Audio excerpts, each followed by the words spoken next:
साथ ही इस वीडियो के अंदर अब हम विचार नवनीत का जो दूसरा भाग था, राष्ट्र और उसकी समस्याएं, इसके तहत हम 16वें अध्याय के तीसरे हिस्से पे बात कर रहे हैं, जिसका नाम है आंतरिक संकट कम्युनिस्ट। हम इसके पहले आंतरिक संकट मुसलमान, आंतरिक संकट ईसाई, इसके दोनों वीडियो डाल चुके हैं। यदि आपने दोनों वीडियो नहीं सुने हो तो उनको जरूर सुने। अब हम इस आंतरिक संकट कम्युनिस्ट के वाले अध्याय पे चर्चा शुरू करते हैं साथियों। इसकी पहली हेडिंग है साम्यवाद के लिए भूमिका की तैयारी।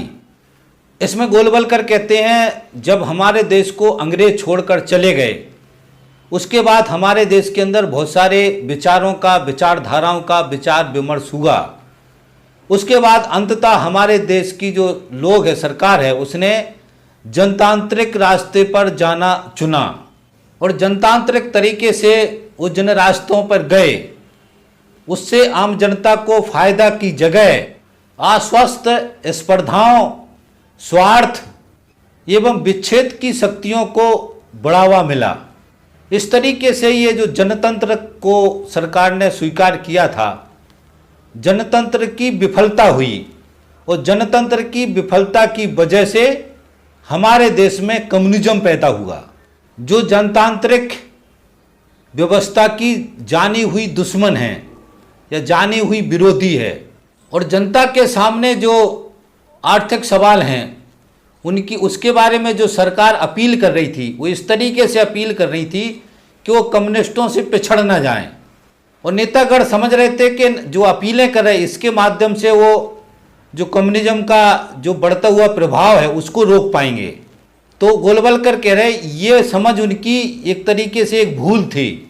और आगे कहते हैं कि वे यह अनुभव करते थे कि आर्थिक विकास ही कम्युनिज्म से रक्षा का एकमात्र उपाय है और सरकार उच्चतर जीवन स्तर को बढ़ाने के लिए ये निरंतर घोषणाएं कर रही थी और इस प्रकार से वो लोगों की अपेक्षाएं बढ़ा रहे थे और उस परिस्थिति में उनकी इस अपेक्षाओं को तृप्त करना संभव नहीं था। इस तरीके से ये जो विफलता थी, इसके भाव ने सामान्य जनता के लिए असंतोष एवं अराजकता के मार्ग को प्रशस्त किया। उस समय की बात कर रहे हो कि आज हमें देशभक्ति और चरित्र और ज्ञान जैसी उच्चतर भावनाओं के लिए आह्वान करते कहीं भी सुनाई नहीं दे रहा है, ना ही सांस्कृतिक, बौद्धिक तथा नैतिक विकास पर ही बल नहीं दिया जा रहा है। और इसी प्रकार के जो दुर्बल विफल मस्तिष्कों में कम्युनिज्म के बीज जल्दी जड़ पकड़ते हैं।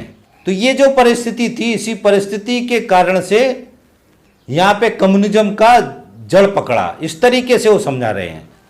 तब की साथियों समझना है कि कम्युनिज्म का जो सिद्धांत है वो विकास क्रम में पैदा हुआ, ये अच्छी तरीके से समझना है। गोलवलकर कहीं भी विकास क्रम को नहीं स्वीकारते। मैं बार बार आपको समझा चुका हूं कि विकास क्रम है जो उसको गोलवलकर नहीं स्वीकारते। यही इस विचारधारा की सबसे बड़ी कमजोरी है। कम्युनिज्म जो है इस विकास क्रम में पैदा हुआ है। कम्युनिज्म कब पैदा हुआ? जब राजाशाही व्यवस्थाएं खत्म हो रही थी और पूंजीवादी व्यवस्था और समाजवादी व्यवस्था कायम हो रही थी। इस समय युग बदल रहा था। हमको मार्क्स का जो ऐतिहासिक भौतिकवाद है उसका वीडियो जरूर सुने, इसी दर्शन की सीरीज में पीछे है, तो आप अच्छी तरीके से समझ पाएंगे।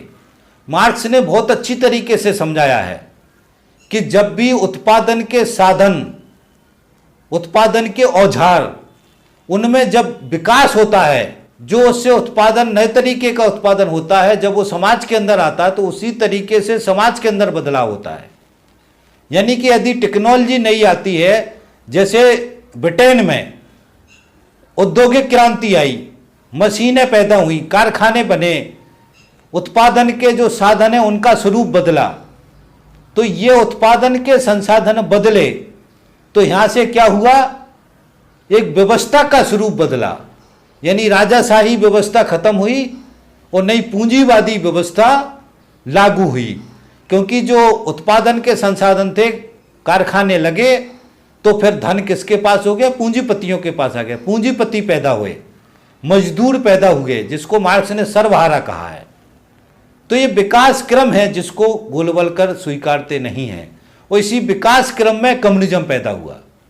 गोलवलकर ने एक थ्योरी समझाई है कि जो जनतंत्र था, लोकतंत्र आया, लोकतंत्र विफल हुआ, विफल होने के बाद फिर कम्युनिज्म पैदा हुआ, लोकतंत्र की विफलता के कारण से कम्युनिज्म पैदा हुआ। ये बात गोलवलकर वो अपनी हर थ्योरी में समझा रहे हैं, पीछे भी यही समझाया है।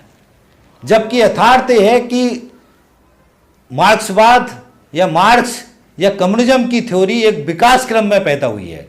जब राजाशाही व्यवस्था खत्म हुई तब ऑप्शन आया, उस समय दुनिया में पूंजीवादी व्यवस्था कायम हुई, जिनको लोकतांत्रिक व्यवस्था कहा गया, और उसी समय मार्क्स ने जो थ्योरी दी, उस थ्योरी के आधार पर समाजवादी व्यवस्था कायम हुई। तो राजाशाही व्यवस्था खत्म होकर के दो तरीके के राज कायम हो रहे थे, पूंजीवादी व्यवस्था और समाजवादी व्यवस्था। हमारे देश के अंदर पूंजीवादी व्यवस्था कायम हुई, हमारे देश के अंदर भी समाजवादी व्यवस्था का बहुत प्रभाव था। शुरू में जो नेहरू थे, पंडित नेहरू, वो अपने आप को समाजवादी कह रहे थे, और समाजवाद के नाम पर बहुत सारे उन्होंने शुरुआत में काम किए। इसलिए हमें देखते हैं कि जो कम्युनिस्ट थे हमारे देश के अंदर, वो भी कंफ्यूज हो गए। ये ग्रुप था जो पंडित नेहरू को कहने लगा कि ये तो समाजवाद ला रहा है, इसको सपोर्ट करो, और ये ग्रुप था जो ये कह रहा था कि नहीं, ये झूठ बोल रहा है, ये कम्युनिज्म वाला सिस्टम नहीं है, धीरे धीरे अंत में ये उसी पूंजीवादी व्यवस्था पे जाएगा। अगली हेडिंग आती, आग में घी डालना। इसमें कहते हैं जो कम्युनिज्म की विभीषिका थी उसको रोकने के लिए पाश्चात्य के देशों ने जो नीति अपनाई, उस नीति ने कम्युनिज्म को बढ़ावा दिया और उसको प्रोत्साहन दिया, उसको बढ़ाने में योगदान किया। अमेरिका का विश्वास था कि अधिकतम जो डॉलर सहायता, यानी आम जनता को वो सहायता करेंगे, सुविधाएं देंगे, संसाधन देंगे, तो इससे कम्युनिज्म की जो समस्या है इसका हल हो जाएगा। इस तरीके से कुछ और देशों ने भी किया, मगर चीन और वियतनाम के जो अनुभव हैं वो ये बताते हैं कि राष्ट्रीय चरित्र और आत्मविश्वास को निर्मित किए बिना इस प्रकार की सहायता का कोई लाभ नहीं होगा। यानी वो ये समझाने की कोशिश कर रहे हैं कि जो सहायता दुनिया के देशों ने दी, पूंजीवादी देशों ने कल्याणकारी राज्य की अवधारणा लेकर के आए। उन्होंने परमानेंट नौकरी का अधिकार दिया, ट्रेड यूनियन का अधिकार दिया, शिक्षा स्वास्थ्य का सुविधाएं दिया, बहुत सारी सामाजिक कल्याण की योजना लेके आए। तो ये समझाने की कोशिश कर रहे हैं कि ये जो पूंजीवादी देशों ने किया, इससे कोई फायदा नहीं होगा, इससे कम्युनिज्म को नहीं रोक पाएंगे।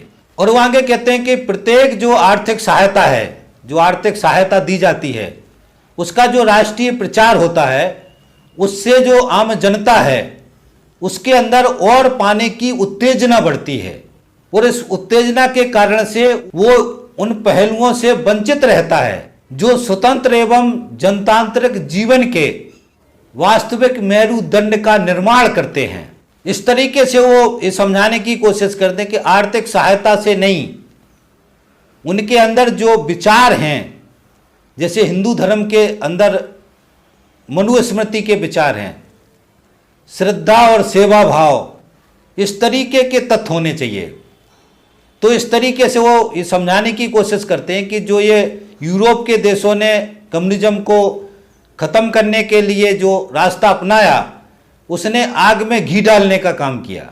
आगे कहते हैं पाश्चात्य देश के जो लोग हैं, ये ब्रिटेन के बारे में कह रहे हैं, वो इस भ्रम में पड़े रहे हमारे देश के लिए कि यदि हमारे देश में कम्युनिज्म को ख़त्म करना है तो हिंदू जीवन है जो उसको नष्ट करना पड़ेगा, प्राचीन हिंदुत्व है उसको मिट जाना चाहिए। और उन्हें लगता था कि कम्युनिज्म को ईसाई ही रोक सकता है, ईसाई धर्म ही रोक सकता है। और कुछ बुद्धिजीवियों ने कम्युनिज्म को ईसाई पाखंड कहकर वर्णन किया। आज ये आश्चर्यजनक बात है कि वही ये कह रहे हैं कि ईसाई पंथ ही एकमात्र कम्युनिज्म का उत्तर है। आगे कहते हैं ईसाई पंथ इस समस्या का समाधान कैसे कर सकता है, क्योंकि कम्युनिज्म उसी की गलतियों से प्रतिक्रिया स्वरूप उत्पन्न हुआ है। इसके आगे कहते हैं कि ये सोचने की जब बात है कि जो रूस था उसके वो कट्टर ईसाई देश था, उसने ईसाई पंथ को बाहर निकाल दिया। ऐसा क्यों किया? वो अपने देश की बात करते हैं। हमारे देश में जो केरल है, जहां ईसाइयों की सबसे ज़्यादा संख्या है, वहीं पर कम्युनिज्म पैदा हुआ है। केरल आज सबसे बड़ा कम्युनिस्ट क्षेत्र है। पाश्चात्य के लोग जो ये सोच रहे भारत देश के अंदर हिंदुओं को ईसाई पंथ में कन्वर्ट करके इस देश को कम्युनिज्म से बचा लेंगे, तो ये बात आत्मघाती है और आत्मवंचना है। आगे बहुत महत्वपूर्ण बात बोलते हैं, इसको ध्यान से सुनना, क्योंकि ईसाइयत के प्रचार प्रसार से समाज की प्राचीन श्रद्धाएं और राष्ट्रीयता भंग हो जाती है, और जहां श्रद्धाएं भंग हो जाती हैं वहीं पर कम्युनिज्म जड़ पकड़ता है। और ये जो समय है, ये कम्युनिज्म के बढ़ने का यही सबसे बड़ा मनोवैज्ञानिक तत्व है। तब की साथियों, कम्युनिज्म विकास क्रम में पैदा हुआ। कम्युनिज्म का सिद्धांत हमारे भारतीय दर्शन के अंदर चारवाक दर्शन के रूप में है।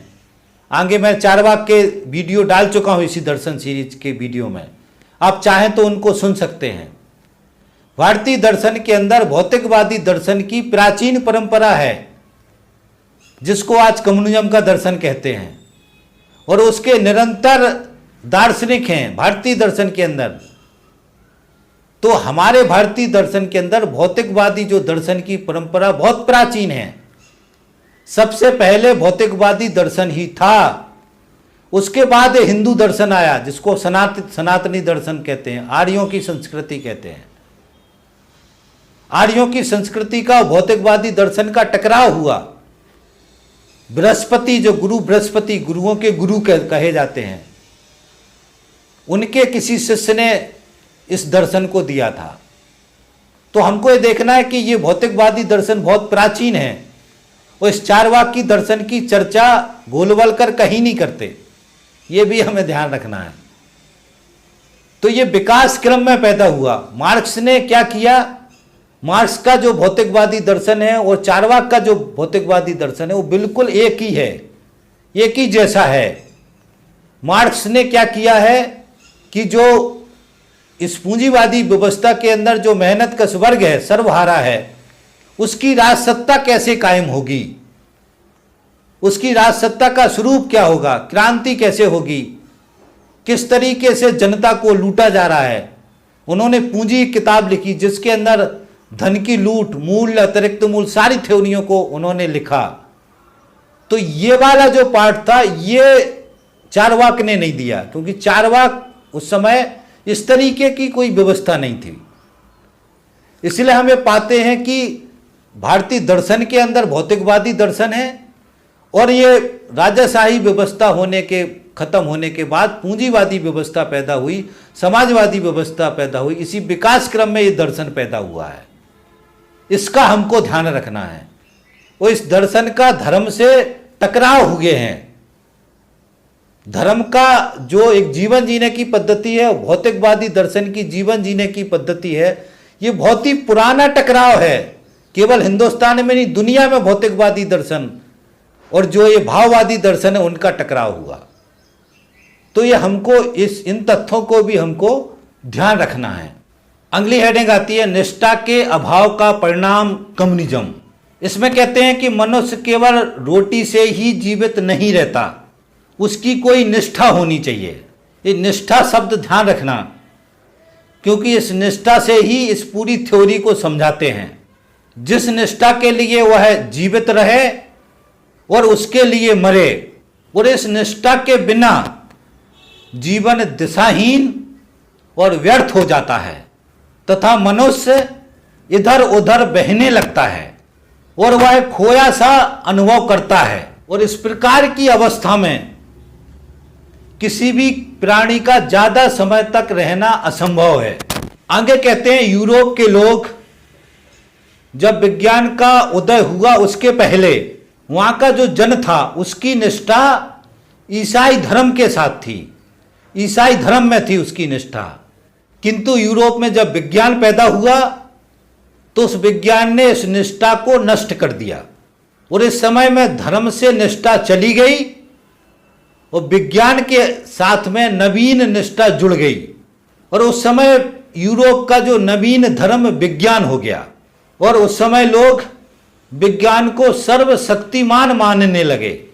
जिस तरीके से पहले वो ईश्वर पर विश्वास करते थे, ईश्वर को सर्वशक्तिमान मानते थे, परंतु कुछ शताब्दियों के बाद ये तथ्य दोबारा सामने आए। जो वैज्ञानिक थे उन्होंने कहा कि इस धरती पर बहुत सारा ऐसा तथ्य है, ऐसी जगह है, इस तरीके का तंत्र है जिसको विज्ञान भी समझ नहीं पा रहा है, जो भौतिक विज्ञान के परे है। और इस अवसाद के पश्चात पश्चिम का मनुष्य अज्ञात सागर में कर्णहीन नौका के समान हो गया। इस समय उसका क्या स्थिति थी? प्राचीन जो निष्ठाएं थीं उसकी वो मर चुकी थी और जो नई निष्ठाएं हैं जिसके साथ जुड़नी थी उसका कहीं प्रकाश नहीं था, यानी उसको नई निष्ठाएं कोई दिख नहीं रही थीं। वो इसी निष्ठा की इस स्थिति में ऐसा कुछ घटित हुआ और इस अवकाश को पूर्ण करने के लिए कुछ नए विश्वास पैदा हुए, नए विश्वास आए। ऐसा ही विश्वास कम्युनिज्म था, यानी इस तरीके से कम्युनिज्म आया हो, इस तरीके से समझा रहे। तब कि मैं पीछे भी समझा चुका हूं, ये जो थ्योरी बता रहे निष्ठा की थ्योरी, ये थ्योरी सही नहीं है, तार्किक रूप से भी सही नहीं है और जो विकास क्रम के रूप में सही नहीं है। केवल निष्ठा अकेला एक तत्व नहीं है। ये विकास क्रम में जब विज्ञान पैदा हुआ, विज्ञान ने कभी नहीं कहा कि विज्ञान फेल हो गया या विज्ञान असत्य है, ये कभी नहीं कहा विज्ञान ने जरूर कहा कि इस सौरमंडल में, भूमंडल में इतने सारे कुछ भाग हैं जिनको विज्ञान अभी समझ नहीं पा रहा, समझने की कोशिश कर रहा है।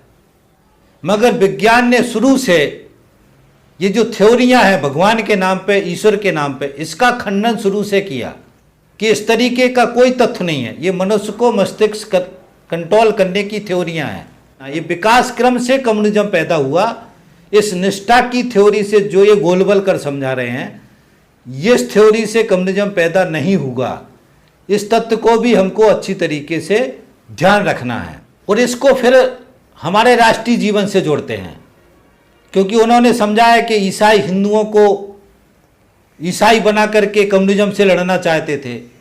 तो कह रहे कि हमारा जो प्राचीन राष्ट्रीय जीवन है, जिस तरीके से यूरोप के देशों ने अपना प्राचीन राष्ट्रीय जीवन को नष्ट कर दिया था, इस तरीके से हमको अपना जो भारतीय राष्ट्रीय जीवन है, हिंदू राष्ट्र वाला जो बताते हैं, इसको नष्ट करना यानी किसी भीषण संकट को जन्म देना है, इसके साथ जोड़ते हैं वो।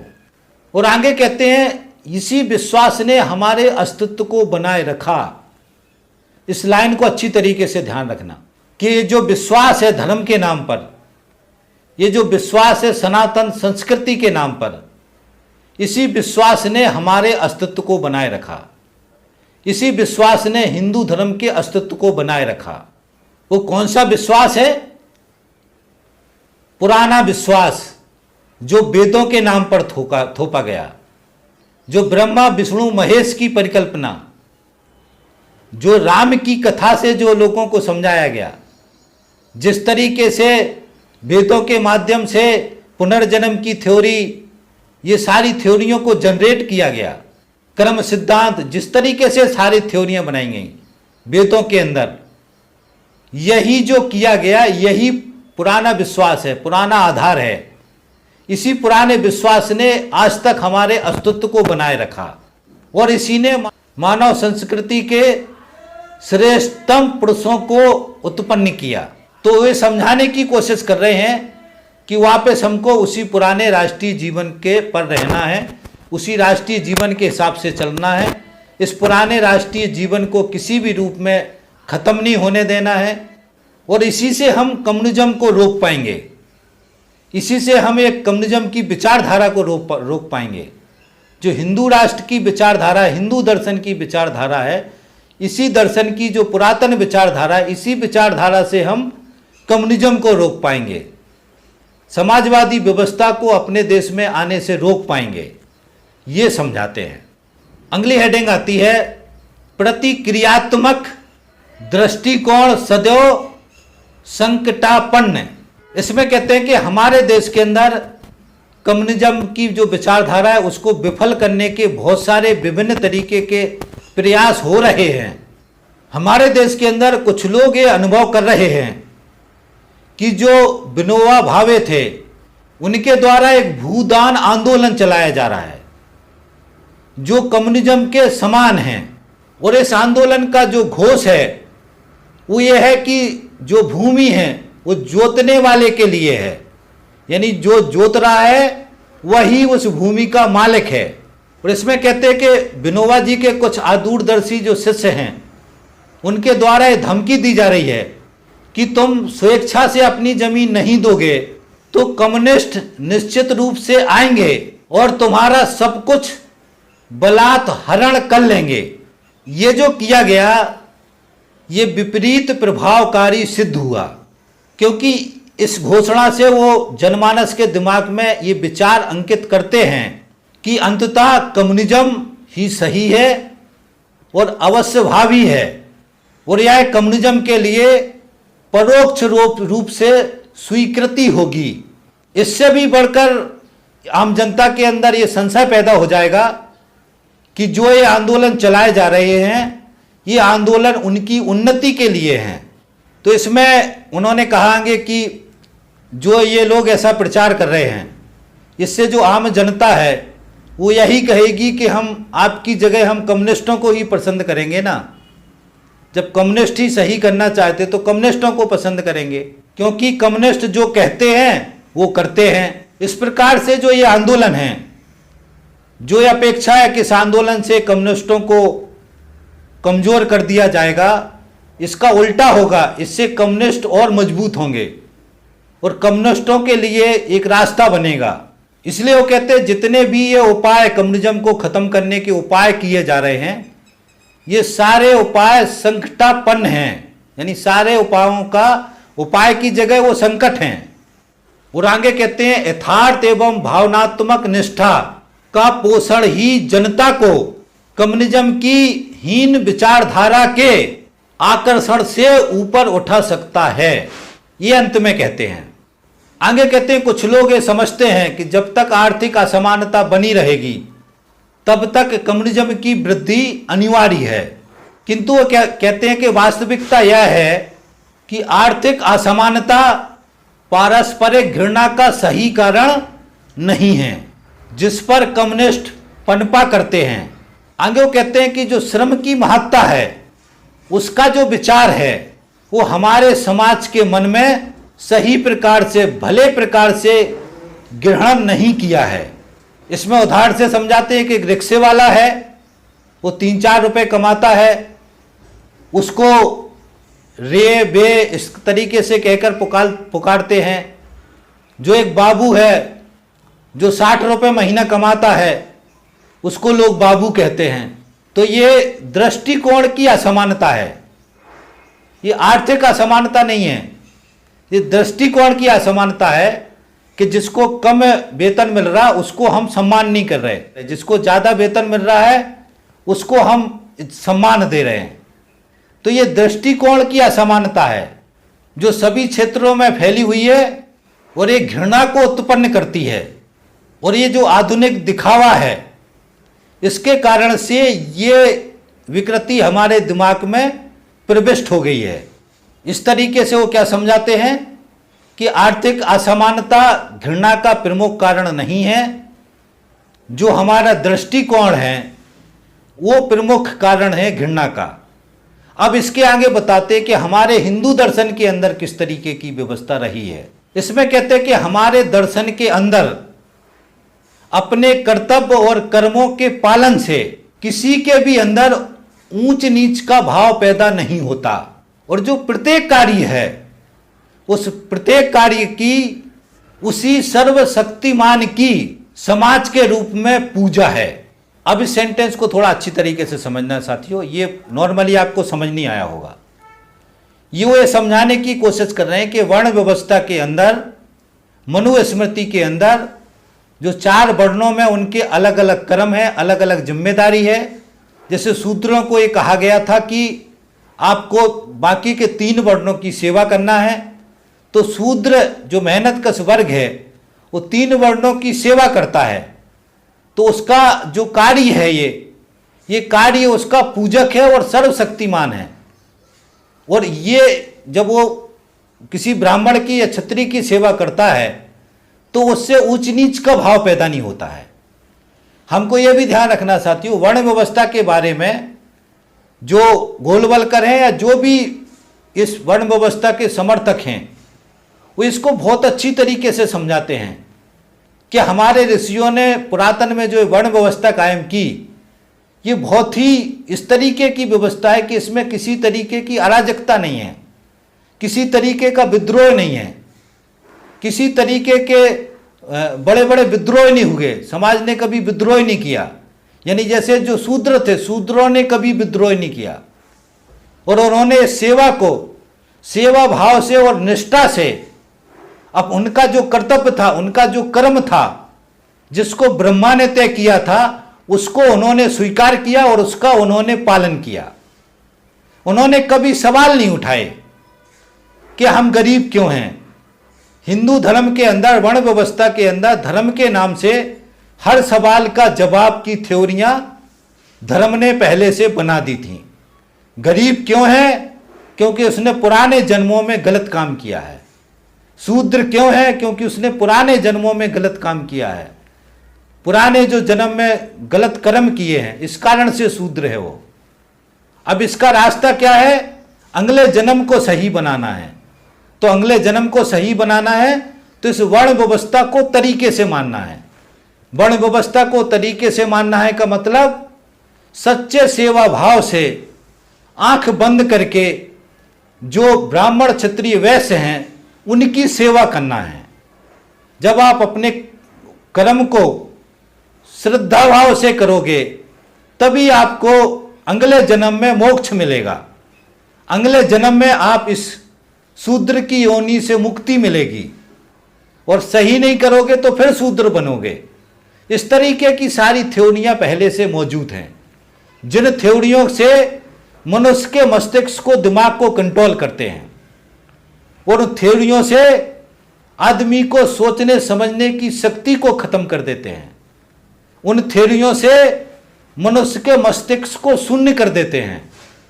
उन थ्योरियों से उसको डराते हैं और उन्हीं थ्योरियों से उनको लालच देते हैं, यानी डर लालच की थ्योरी।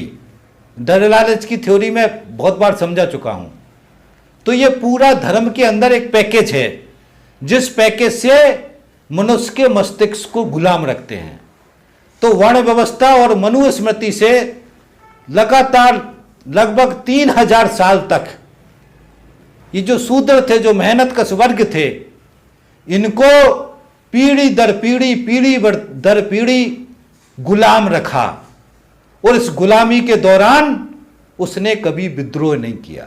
इसको हिंदू धर्म के लोग इसको अपनी एक तरीके से कामयाबी मानते हैं, तबकि साथियों ये कामयाबी नहीं है।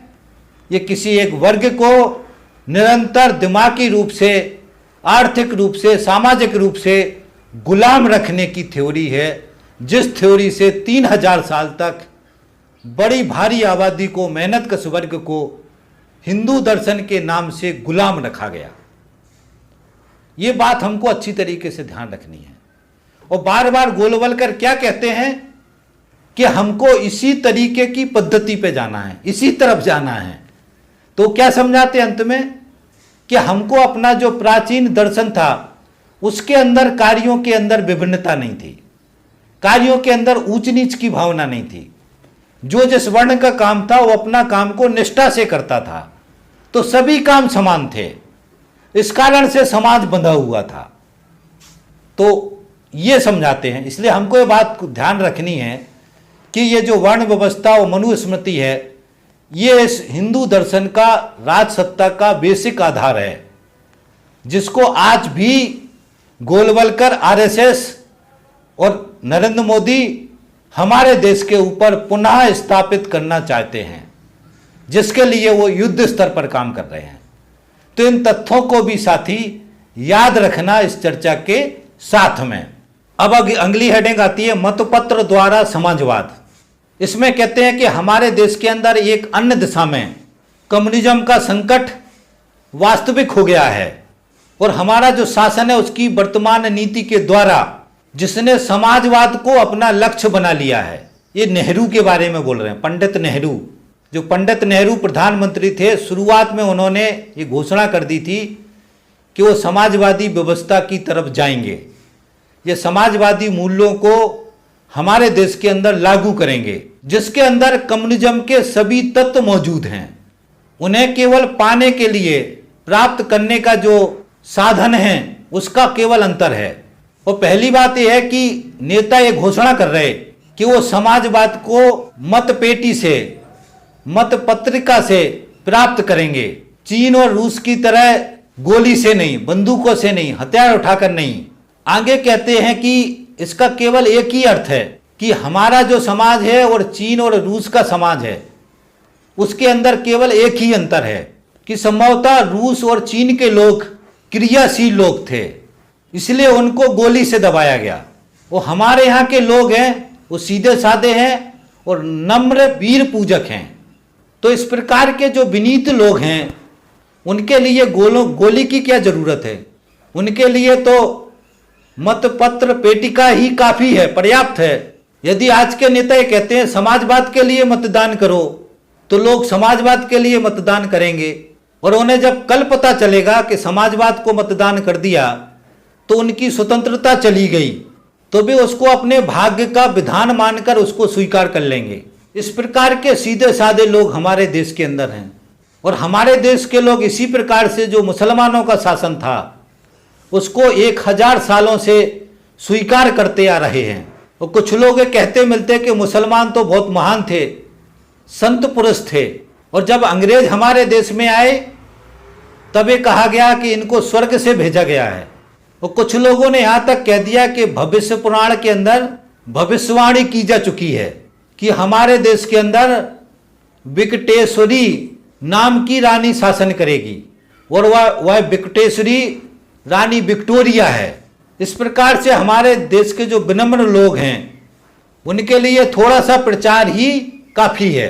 इस तरीके से वो समझाते हैं कि हमारे देश का जो चिंता है कि मतपत्र पेटिका से अब समाजवाद आ रहा है, कम्युनिज्म आएगा, ये खतरा है। अगली हेडिंग आती है अनिष्ट सूचना। इसमें कहते हैं कि समाजवाद के नाम पर हमारे देश के अंदर जो कुछ भी हो रहा है ये वही हो रहा है जो चीन में हुआ।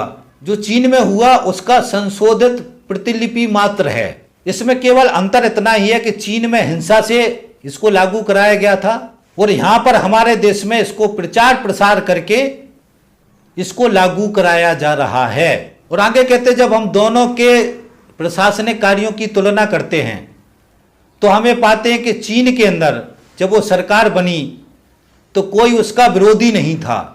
जितने भी सरदार थे, रजवाड़े थे, उद्योगपति थे, उद्योग थे, सबका राष्ट्रीयकरण किया। जमींदारों से, बड़े जमींदारों से जमीन छीन ली, अंत में छोटे जमींदारों से भी जमीन छीन ली उन्होंने और छोटे कृषकों को भी समाप्त कर दिया। इस तरीके से चीन में जो हुआ उसका बताते हैं। साथियों, ये राष्ट्रीयकरण वाला कॉन्सेप्ट है, इसको भी थोड़ा सा समझना है। ये विचार, समाजवादी विचारधारा और पूंजीवादी विचारधारा में यही अंतर है। समाजवादी विचारधारा का लक्ष्य होता है कि जो संसाधन हैं वो जनता के हैं, जनता उस पर मेहनत करती है, उससे धन पैदा होता है, जो भी धन पैदा होता है वो सरकार के खजाने में जाना चाहिए और उस धन से आम जनता के लिए सहूलियतें, संसाधन और जो भी जीवन जीने के लिए जरूरी संसाधन है वो जुटाने चाहिए। यानी जो भी धन पैदा होगा उसको समाज मिलकर धन पैदा करेगा और समाज मिलकर उसका उपभोग करेगा। ये कम्युनिज्म का सिद्धांत है, समाजवादी व्यवस्था का कॉन्सेप्ट है। पूंजीवादी व्यवस्था का कॉन्सेप्ट ये है कि जो संसाधन है, साधन है, वो पूंजीपतियों के कब्जे में होंगे। जो भी देश के अंदर संपत्ति है, संसाधन है, उस पर देशी विदेशी जो भी पूंजीपति हैं उनका कब्जा होगा, वो उसके मालिक होंगे और उससे वो धन पैदा करेंगे, उसका बड़ा धन का मालिक वो खुद होंगे, यानी उस पूंजी का मालिक पूंजीपति खुद होंगे। और पूंजीपति फिर अपने इशारे पे राजसत्ता को चलाएंगे। राजसत्ता पूंजीपतियों की गुलाम होगी, जो पूंजीवादी व्यवस्था है। आज भी यही है। इस दोनों अंतर को हमको समझना है। पूंजीवादी व्यवस्था में रोजगार पैदा करना ये पूंजीपतियों का लक्ष्य नहीं होता है, न पूंजीवादी सरकार का लक्ष्य होता है। पूंजीवादी सरकार का लक्ष्य होता है कि पूंजीपति को सस्ते से सस्ता मैन पावर मिले, इसका कोशिश करते हैं वो। आज हम अपने देश में इसको अच्छी तरीके से समझ सकते हैं। नरेंद्र मोदी की सरकार ने श्रम कानून खत्म कर दिए, श्रमिकों की सुरक्षाएं सारी खत्म कर दी, काम के घंटे 8 की जगह 12 कर दिए, तो मालिकों के ऊपर छोड़ रहे। तो ये जो हम क्या देख रहे हैं, सरकार खुले रूप से क्या कर रही है कि जो आम जनता है उसको लूटने के लिए पूंजीपतियों के ऊपर छोड़ रही है, ताकि पूंजीपति इनका ज्यादा से ज्यादा शोषण कर सकें। बेरोजगारी ज्यादा से ज्यादा पैदा कर रहे हैं, परमानेंट नौकरी का अधिकार खत्म कर दिया, फिक्स टर्म लेकर के आ गए। मैं पूरा पीछे समझा चुका हूं। और दूसरा, इस सरकार को देखोगे ये निजीकरण कर रही, देश के सारे संसाधन पर देशी विदेशी पूंजीपतियों का कब्जा करा रही। तो पूंजीवादी जो व्यवस्था है उसका ये विशिष्ट चरित्र है जो आज नरेंद्र मोदी करवा रहे हैं। सारे देश पर देशी विदेशी पूंजीपतियों का कब्जा करवा रहे हैं। यदि समाजवादी सरकार आएगी तो वे सारे जो संसाधन है इनका राष्ट्रीयकरण करेगी, पूंजीपतियों को हटाएंगे। यही अंतर है जिसको समझना है। इसीलिए समाजवादी व्यवस्था के कट्टर दुश्मन होते पूंजीपति, ये हमको ध्यान रखना है। पूंजीपति कभी समाजवादी व्यवस्था को लाने नहीं देते हैं, क्योंकि ये आम जनता के हित की होती है। पूंजीपतियों की जो मुनाफाखोरी है उसके खिलाफ होते हैं ये। इस बात को हमको अच्छी तरीके से ध्यान रखना है। ये व्यवस्थाओं का अंतर है जो मैंने आपको समझाने की कोशिश की है। अब आगे कहते हैं कि हमारे देश का जो स्थिति, उन्होंने पहले चीन का समझा दिया, अब वो भारत का समझा रहे हैं।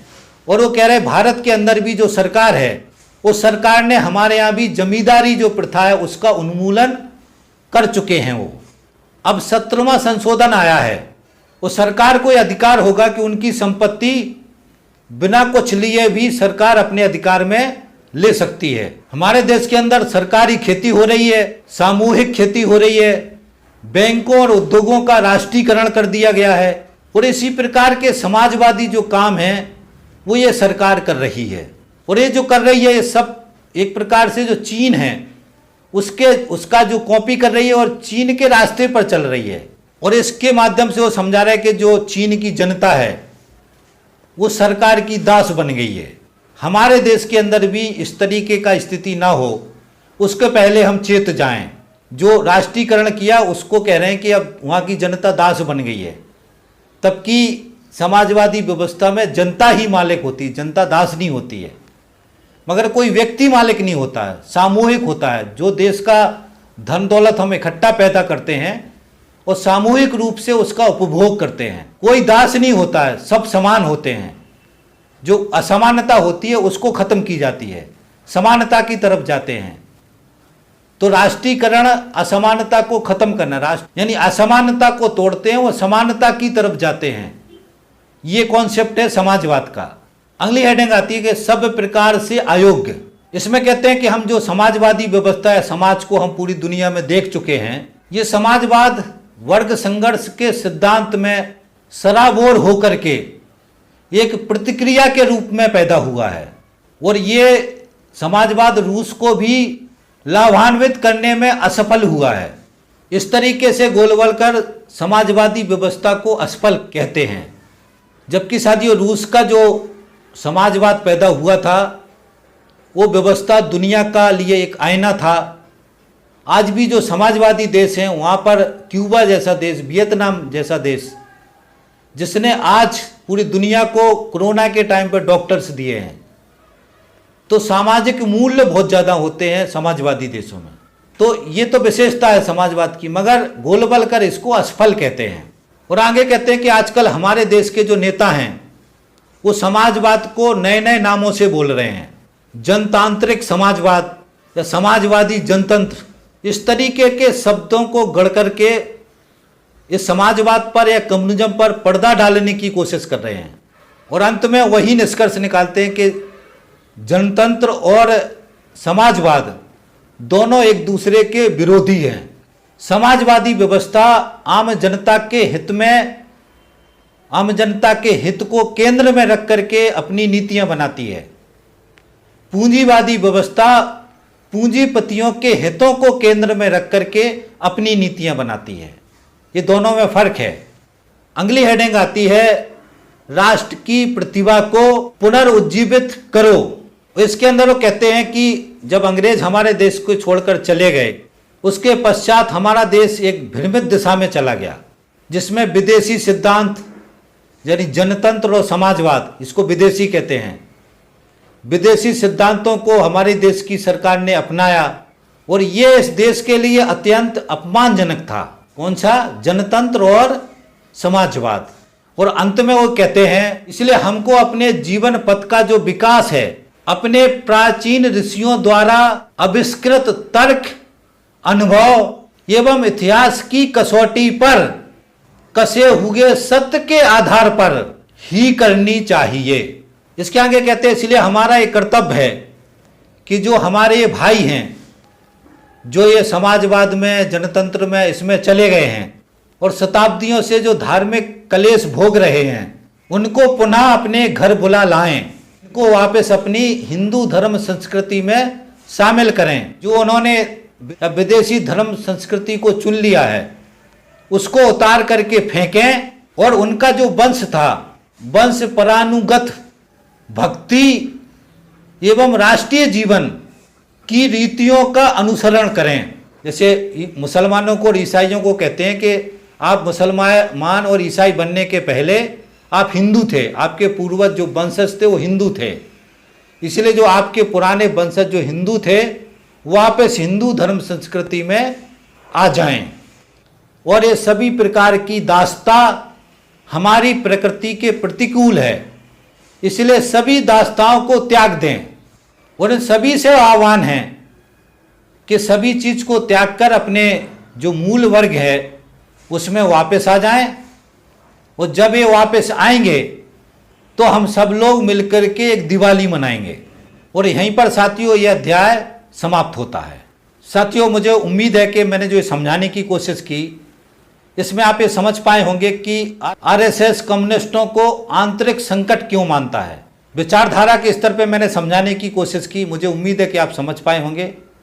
इस तरीके से आरएसएस हमारे देश के जो नागरिक हैं, विचारधारा के रूप में जो मुसलमान हैं, इस्लाम धर्म के साथ जुड़े हुए हैं, ईसाई धर्म के साथ जो लोग जुड़े हुए हैं, कम्युनिस्ट के रूप में समाजवादी व्यवस्था के साथ जो लोग जुड़े हुए हैं, ये तीनों वर्गों को आरएसएस देश का आंतरिक संकट मानता है, देश का आंतरिक दुश्मन मानता है।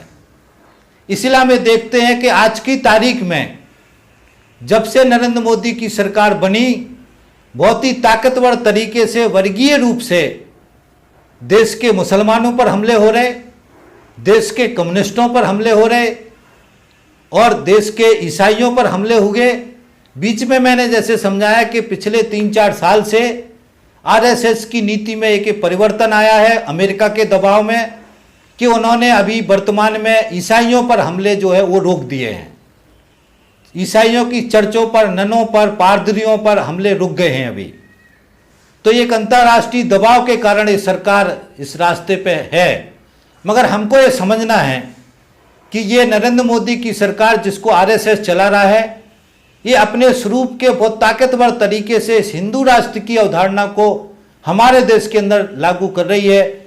और जो इस अवधारणा के विरोधी हैं, जिनको विरोधी मानते हैं, उन पर हमले कर रहे हैं। मनुस्मृति के रूप में हम देखेंगे कि दलितों पर हमले हो रहे हैं। एक पिछले जो कार्यकाल था 2014 से 2019 के बीच का, उसमें बहुत ही ताकतवर तरीके से, तेजी से दलितों पर और मुसलमानों पर हमले हुए। अभी दलितों पर भी हमले काफी समय से रुके हुए हैं। दलितों पर सामाजिक रूप में हमले हो रहे हैं, मगर सीधे जो आरएसएस के लोग दलितों पर हमला कर रहे थे उसके ऊपर भी अभी थोड़े चुप हो गए हैं वो, क्योंकि दलित बड़ी संख्या में हिंदू धर्म को छोड़कर बौद्ध धर्म में कन्वर्ट हो रहे हैं। इस डर के मारे अभी दलितों पर भी हमले कम हो गए, मगर दलितों के बारे में उनकी सोच में कोई फर्क नहीं है। शूद्र जो हैं, शूद्रों की परिभाषा में जिसमें ओबीसी की भी जातियां आती हैं, ये हमको ध्यान रखना है। ओबीसी की जातियों को भी आज की तारीख में वो शूद्र मानकर उनको सेवक मान रहे हैं। इसलिए हमें देखते हैं कि समाज का जो मेहनत कश वर्ग है थी, जिसमें ब्राह्मण क्षत्रिय वैश्य छोड़ करके सारे लोग थे जो शूद्र थे, वो मेहनत कश वर्ग थे। उस समय जो मेहनत कश वर्ग को दिमागी रूप से गुलाम रखा था, आर्थिक रूप से गुलाम रखा था, आज पूंजीवादी व्यवस्था के अंदर पूंजीपतियों का गुलाम बनाने के लिए सारे मेहनत कश वर्ग, जिसमें मजदूर है, किसान हैं, जितने तरीके के मिस्त्री हैं, जो रोजी रोटी मेहनत करके सबको गुलाम रखने का, जो मजदूर हैं, कर्मचारी हैं, सरकारी कर्मचारी हैं, जो नौकरी पेशे वाले लोग हैं, जो अधिकारी हैं, जो मैनेजर बन रहे हैं आजकल अपने आप को अलग मानते, सबको इस गुलामी में बांधना चाह रहे। इसलिए उन्होंने श्रम कानून नष्ट किए, इसलिए उन्होंने सारे कानूनों की सुरक्षा खत्म की, इसलिए उन्होंने पूरे तरीके से सारा लगाव भगाव लगा दिया। तो ये पूरा कॉन्सेप्ट लेके आए हैं ताकि मेहनत कश वर्ग को दोबारा फिर से गुलाम बना सकें। उसी रास्ते पर ये नरेंद्र मोदी की सरकार चल रही है। ये भी हमको अच्छी तरीके से ध्यान रखना है। वो यही काम हो पूरे देश पर देशी विदेशी पूंजीपतियों का कब्जा करवा के कर रहे हैं। तो ये जो तथ्य हैं, आरएसएस किस तरीके से इस हिंदू दर्शन को, हिंदू राष्ट्र की चीज़ों को लागू कर रहा है, मैं बहुत सारा समझा चुका हूँ। बहुत सारा संविधान पर हमला है, संवैधानिक संस्थाओं पर हमला है, लोकतंत्र पर हमला है, सारी व्यवस्थाओं पर हमला है, समाजवादी सोच पर हमला है, जनतंत्र पर हमला है। तो ये सब चीज़ों पर हमला आज की तारीख में नरेंद्र मोदी की सरकार कर रही है। सब चीज़ को ध्वस्त करना चाहती है और इस तरीके का समाज, जो मनुस्मृति का समाज है, उस व्यवस्था को वापस लाना चाहते हैं जो गोलवलकर समझा रहे हैं। तो इस पूरी समस्या आप आरएसएस के चरित्र को समझ पाओगे और आरएसएस के चरित्र से नरेंद्र मोदी की सरकार के चरित्र को समझ पाओगे, नरेंद्र मोदी की सरकार की दिशा को समझ पाओगे। मुझे उम्मीद है कि आप अब बहुत सारी चीज़ें पकड़ लिए होंगे। अब इस वीडियो में अपनी मैं बात खत्म करता हूं। आपसे निवेदन करता हूं कि इस वीडियो को और इसके पहले जितने भी वीडियो हैं सभी को सुने, विचार नवनीत के जितने वीडियो हैं, और उसके आगे हम या हमारी राष्ट्रीयता की परिभाषा एक किताब है उसके वीडियो हैं, उसके आगे हिंदुत्व की थ्योरी के वीडियो हैं जो सावरकर की किताब है। इन सारे वीडियो को सुने, हमारी प्ले लिस्ट पर जाएँ, बहुत सारे फोल्डर हैं, उन पर बहुत सारे वीडियो हैं, उनको सुने। जो भी वीडियो अच्छे लगते हैं उनको ज़्यादा से ज़्यादा शेयर करवाने में सहयोग करें। अंत में निवेदन है कि हमारे चैनल को सब्सक्राइब कर लें, जब वीडियो डालें आपको तुरंत नोटिफिकेशन मिले, आप उसको तुरंत सुन सको और सुनने के बाद ज़्यादा से ज़्यादा शेयर करवाने में सहयोग कर सकें। आप सहयोग करेंगे, इसी आशा उम्मीद के साथ मैं अपनी बात खत्म करता हूँ। थैंक यू साथी, धन्यवाद, थैंक्स। मिलते हैं अगले वीडियो में।